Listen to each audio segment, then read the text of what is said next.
नमस्कार, मैं प्रियंका। आप देख रहे हैं 4 PM। 10 दिन में 4 बार की मोदी सरकार और किसानों की मुलाकात हो चुकी है, लेकिन नतीजा कुछ नहीं निकला। अब किसानों ने आर पार की जंग ठान ली है। आपको बता दें, 21 फरवरी यानी कि आज के दिन किसानों ने ठान लिया है कि वो दिल्ली जाकर ही दम लेंगे। किसान अपने साथ भारी भारी मशीनें लेकर पहुंचे हैं बॉर्डर्स पर, और किसानों ने ऐलान कर दिया है कि अब तो दिल्ली कूच होकर ही रहेगा। इन सबके बीच दिल्ली बॉर्डर अब पाकिस्तान और चाइना बॉर्डर से कम दिखाई नहीं दे रहा है। जो तस्वीरें निकलकर सामने आ रही हैं वो अपने आप में काफी भयानक है। आप तस्वीरों में देख सकते हैं कि किस तरीके से एक तरफ गुरबानी चल रही है और दूसरी तरफ लगातार एक के बाद एक आंसू गैस के गोले दागे जा रहे हैं। भगदड़ मची हुई है। ये शंभू बॉर्डर के हालात हैं। तो हमारी टीम लगातार ग्राउंड पर मौजूद है। हम लोग लगातार आपको ग्राउंड कवरेज दिखा रहे हैं, लेकिन इससे ज्यादा जानकारी देने के लिए हमारे साथ 4 PM पर जुड़ रहे हैं भूपेंद्र रावत जी, जो कि राष्ट्रीय प्रवक्ता है भारतीय किसान मजदूर संयुक्त यूनियन के। इनसे बातचीत करेंगे और समझने की कोशिश करेंगे कि मोदी सरकार जो कर रही है वो कहां तक जाने वाला है और आप लोगों का प्लान कहां तक का है। फिलहाल मैं स्वागत करती हूँ 4 PM पर भूपेंद्र रावत जी का। जी नमस्कार शुक्रिया। सर। नमस्कार। सर, आप अपने लिए समय निकाला, किसान आंदोलन से हटकर आप आए हैं अपनी बात रखने के लिए 4 PM पर। बहुत बहुत शुक्रिया सर। सर, धन्यवाद। शुरुआत करती हूँ तस्वीरों से। जो तस्वीरें निकलकर सामने आ रही हैं शंभू बॉर्डर से, काफी भयानक है सर। ऐसा लग रहा है कि पाकिस्तान और चाइना का बॉर्डर बन चुका है। लोग भाग रहे हैं, एक के बाद एक ड्रोन से आंसू गैस के गोले दागे जा रहे हैं। क्या कहेंगे सर इन तस्वीरों पर आप? नहीं, मैं तो बल्कि इसको पाकिस्तान और चीन के बॉर्डर से बदतर देखता हूं। अगर जी। हमारी चीन के बॉर्डर पर पुख्ता सुरक्षा व्यवस्था होती तो चीन आज डोकलाम से लेकर लद्दाख के बहुत बड़े भूभाग पर कब्जा न कर चुका होता। 15 जून 2020 को हमारे निहत्थे 20 जवानों की पीट पीट कर हत्या और 76 को अधमरा न कर चुका होता। कश्मीर के आतंकवादी आए दिन पाकिस्तान के आतंकवादी आए दिन, मैं लफ्ज ठीक कर रहा हूं, गलती से कश्मीर निकला, कश्मीर में घुस करके हमारे सुरक्षा बलों, जवानों, अधिकारियों को, सेना के आला अधिकारियों को शहादत ले रहे हैं, मतलब हत्या कर रहे हैं। अगर पुख्ता व्यवस्था होती, लेकिन जिस तरीके की व्यवस्था शंभू बॉर्डर पर, खनौरी बॉर्डर पर और दाता सिंह बॉर्डर पर सरकार ने की है, ऐसी व्यवस्था वहां कर दी होती, किसान तो आ नहीं पा रहा।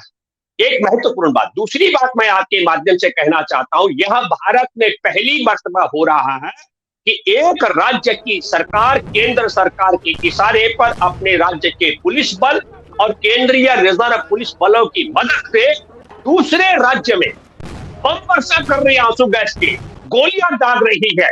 यह पहली घटना है। और दूसरी घटना भी बता दूं कि दूसरी घटना, पहला मुख्यमंत्री है, पहली सरकार है देश में किसी राज्य की जो दूसरे राज्य से बम वर्षा और गोलीबारी के खिलाफ मुकदमा दर्ज नहीं करा रहा है। और तीसरी महत्वपूर्ण बात है कि पंजाब के हिस्से में किले गाड़ने, दीवारें खड़ी करने के खिलाफ भी पंजाब की भगवंत मान सरकार न मुकदमा दर्ज कर रही है, न कोर्ट कचहरी जा रही है। मैं आपको बताता हूं कि पंजाब में हरियाणा से चल रही गोली से किसान घायल हो रहे हैं। तो जब वो गोलियां चल रही है, किसान घायल हो रहे हैं, तो एक राज्य के मुखिया की जिम्मेवारी क्या बनती है? राज्य के मुखिया की जिम्मेवारी बनती है कि वहां हरियाणा से दागी जा रहे गोलियों की के खिलाफ मुकदमा दर्ज करे, कार्रवाई करे और गोली दागने वाले, गोली दगवाने वालों के खिलाफ आपराधिक मुकदमा 307 का मुकदमा दर्ज करके उनके खिलाफ कार्रवाई करे। लेकिन नहीं हो रहा।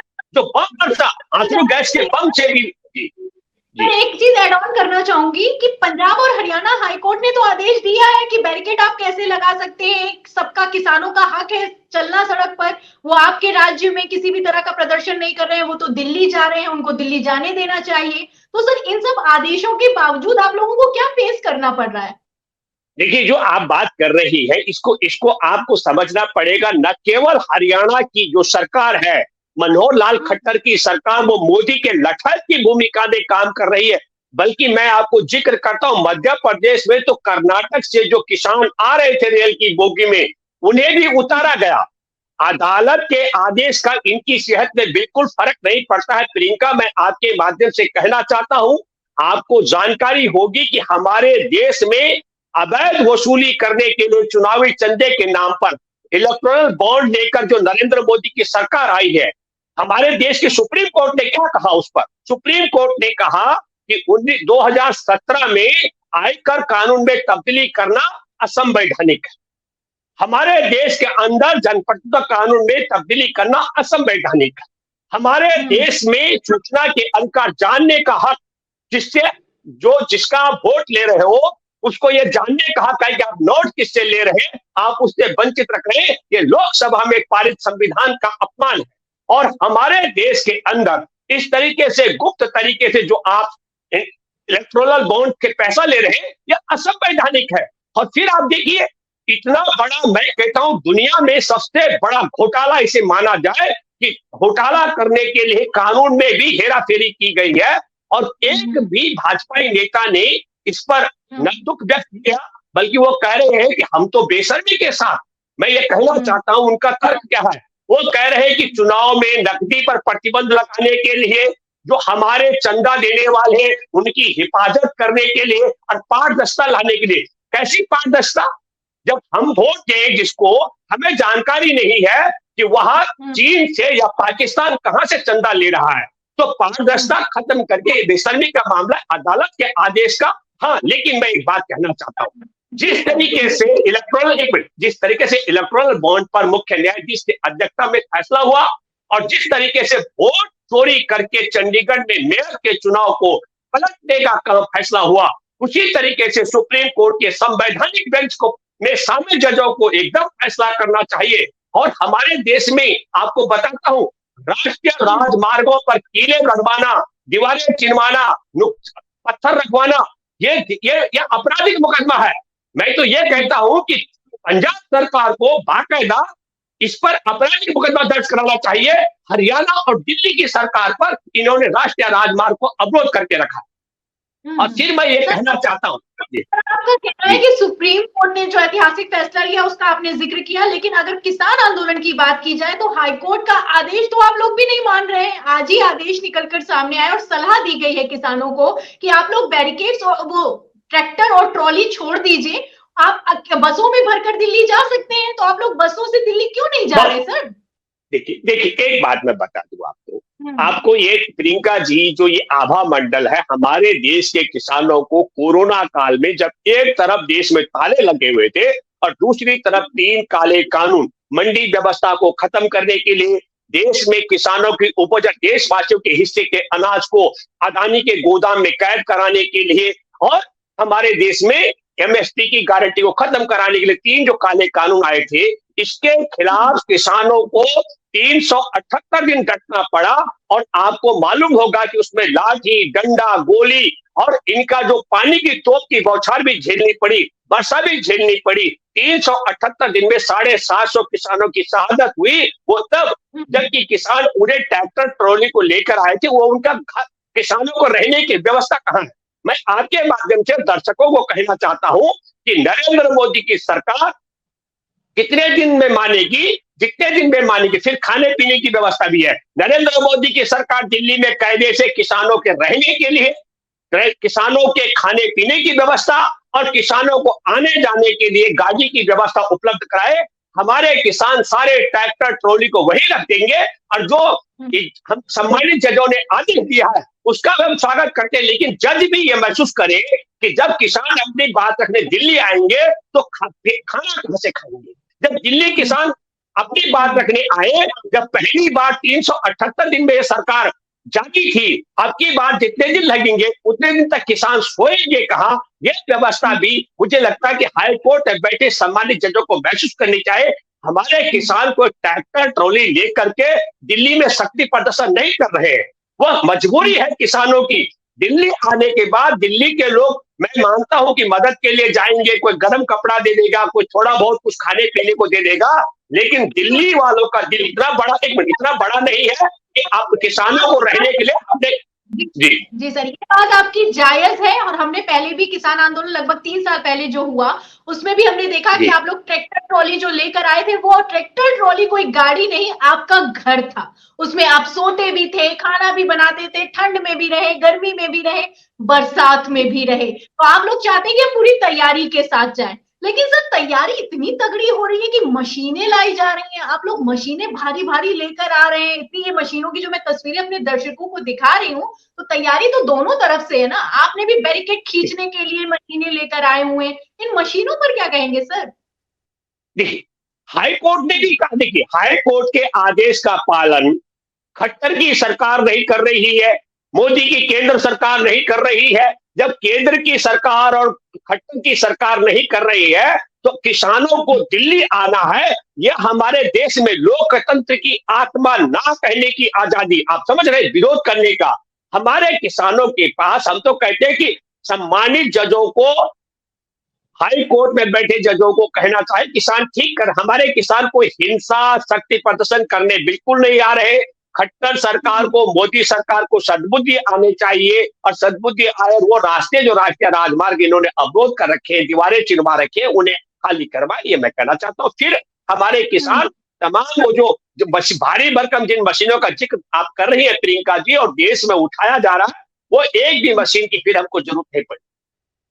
सर आप अन्नदाता हैं, कोई आतंकवादी नहीं, लेकिन तैयारी तो ऐसी है जैसे कि आतंकवादी से भी भयानक हो रही हो। मतलब ऐसा लगता है कि पता नहीं क्या ही होने वाला है। पहले ही बैरिकेड लगाए गए, पहले ही कीलें गड़वा दी गई।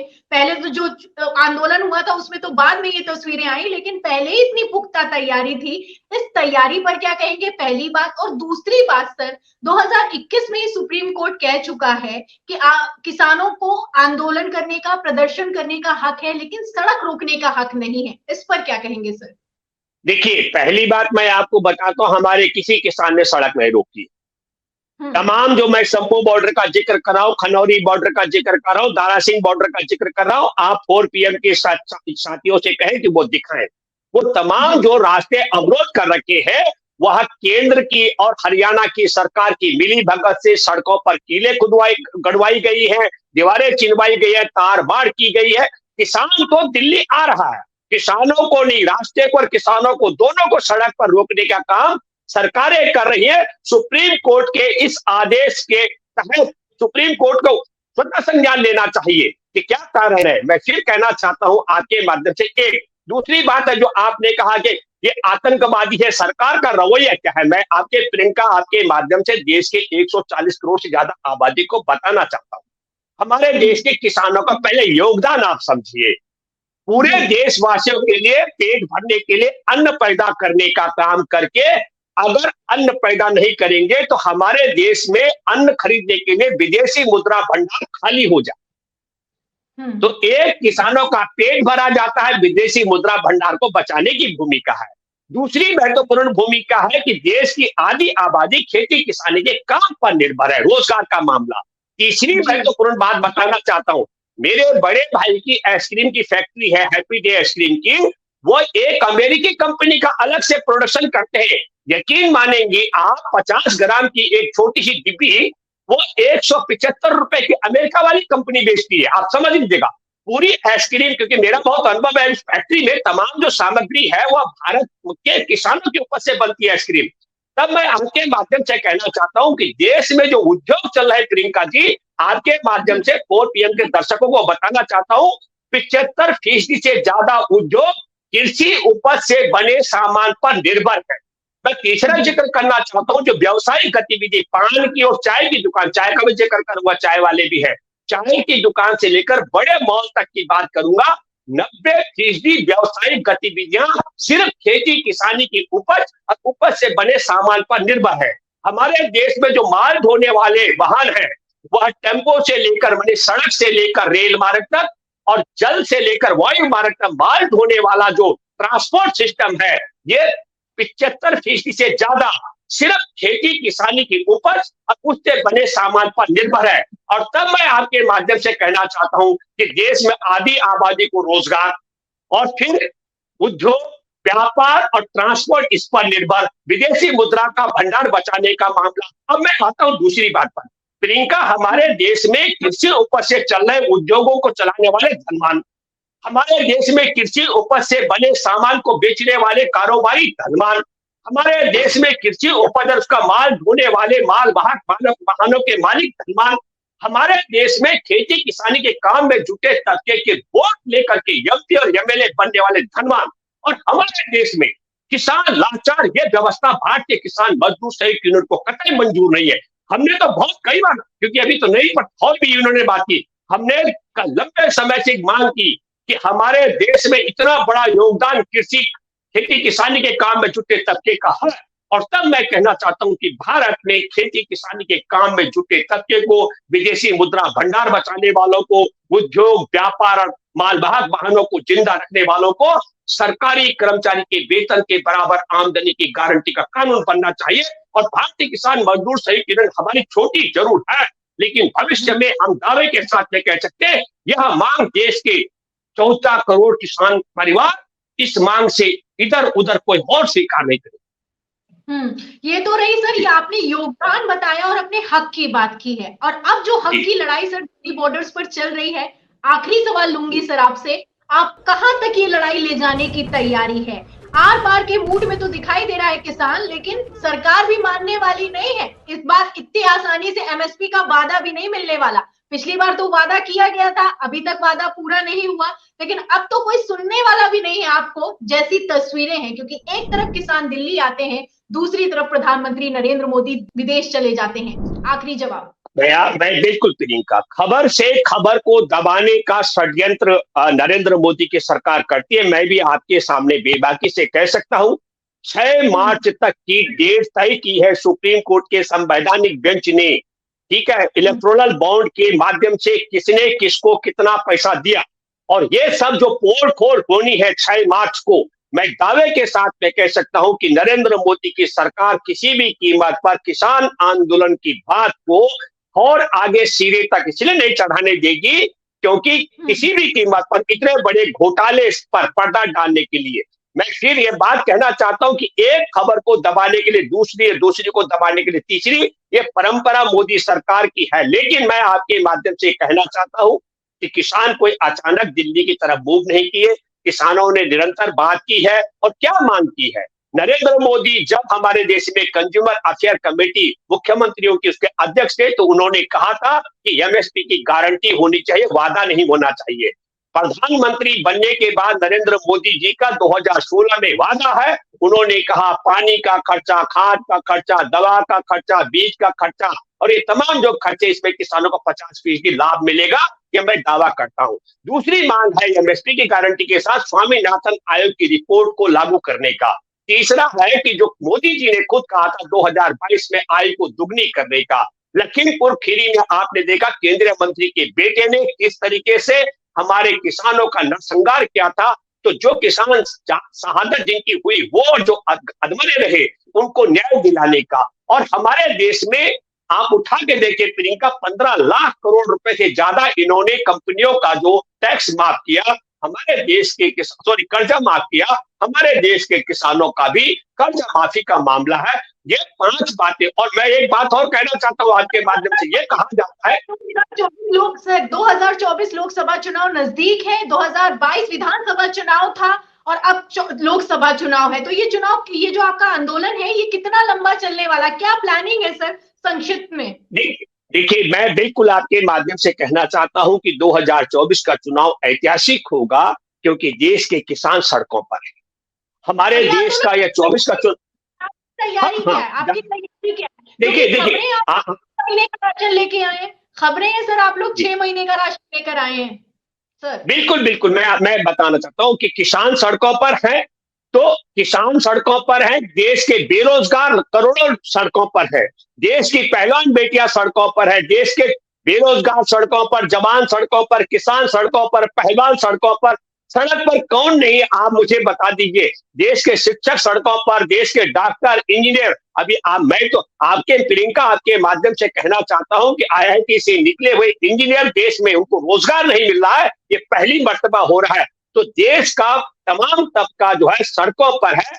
और मोदी जी अगर ये कहते हैं कि वहां मंदिर बना करके देश में ये 24 का चुनाव जीतेंगे, तो मैं आपको दावे से कह सकता हूं कि यह बिल्कुल क्या कहते हैं, ख्याली पलाव हो सकते हैं। और फिर जो उनके अंधभक्त यह मानते हैं, अगर ऐसी स्थिति होती तो क्या कारण है कि वह ईडी भेज भेज करके किसानों को, सॉरी, नेताओं पर दबाव बना के, डरा करके, जेल में डालने की धमकी दे करके उनको अपने साथ खड़ा कर सके? ये मैं आपको बताता हूँ, मीडिया को बंधुआ बना करके और ईडी को अपना लठास बना करके आप देश का चुनाव नहीं जीत सकते। देश की जनता जानती है। आप जैसे 4 PM जैसे तमाम जो आवाज उठाने वाले चैनल हैं, रास्ते हैं, उनके माध्यम से यह बात जाती रहेगी। मैं फिर उम्मीद करता हूं, आपके दर्शकों से भी अपील करता हूं कि किसानों के योगदान, किसानों के सरकारी कर्मचारी के वेतन के बराबर आमदनी की गारंटी का कानून की बात जो भारतीय किसान मजदूर संयुक्त यूनियन डंके की चोट पर करती आई है, ये वीडियो मैं उम्मीद करता हूं हर दर्शक 4 PM का इसे इतना शेयर करे ताकि एक एक किसान तक ये सच्चाई जा सके और फिर पता लग सके किसानों को कि उनके ऊपर से कारोबारी धनवान, उनके वोट से जीतने वाले धनवान और वह कंगाल जो है वो रखे गए हैं। किसान कंगाल या कंगाली दूर करने का एक ही तरीका है, किसानों को सरकारी कर्मचारी के वेतन के बराबर आमदनी की गारंटी का कानून बनाना। बहुत बहुत शुक्रिया सर, आपने हमें समय दिया और बहुत शुक्रिया, तुम्हारा भी धन्यवाद। धन्यवाद, बहुत शुक्रिया सर। तो ये थे हमारे साथ भूपेंद्र रावत जी, जो कि किसान यूनियन के राष्ट्रीय प्रवक्ता हैं। आपने देखा कि कितनी बेबाकी से उन्होंने अपनी बातचीत रखी है। उन्होंने साफ कहना है उनका कि जब ये लोग सुप्रीम कोर्ट की, यानी कि मोदी सरकार सुप्रीम कोर्ट और हाई कोर्ट की नहीं सुनती तो हमारी कैसे इतनी आसानी से सुन सकती है।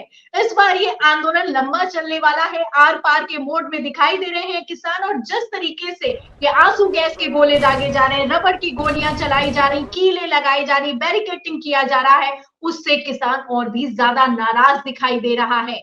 तो एमएसपी की गारंटी तो लेकर ही दम लेंगे, किसानों के रुख से ये साफ होता हुआ नजर आ रहा है। फिलहाल इस पूरी बातचीत पर आप क्या सोचते हैं, आपकी क्या राय है, हमें कमेंट बॉक्स में जरूर लिखें। वीडियो को ज्यादा से ज्यादा शेयर करें, सब्सक्राइबर बटन दबाएं, हमारे चैनल को ज्वाइन करें, लाइक करें। फिर मिलती हूँ अगली खबर के साथ, तब तक के लिए धन्यवाद।